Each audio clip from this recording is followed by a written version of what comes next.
Hello guys, welcome back to my channel. আমি গত দুদিন আগে গেছিলাম সোদপুরের একটা খুবই নামি দামি এক্সক্লুসিভ মিষ্টির দোকান, যার নাম বলরাম মল্লিক। এর ব্রাঞ্চ কলকাতাতেও রয়েছে। আর কলকাতাতে এটা আমি যেটা শুনেছি, খুবই নামি দামি শুধু নয়, মানে কলকাতার মধ্যে নাকি সেরা মিষ্টির দোকান। আর এই সোদপুরে যে ব্রাঞ্চটা হয়েছে, এটা বেশ কয়েক মাস আগেই হয়েছে। আমার ছেলে আমাকে বলেছিল, কিন্তু আমার যাওয়ার টাইম হয়ে ওঠেনি।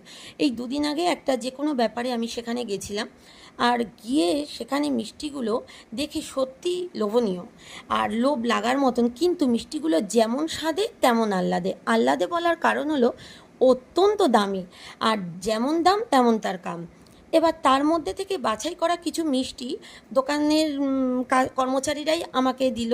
বলল যে আপনি এর মধ্যে থেকে এই কটা মিষ্টি খান বা নিয়ে যান।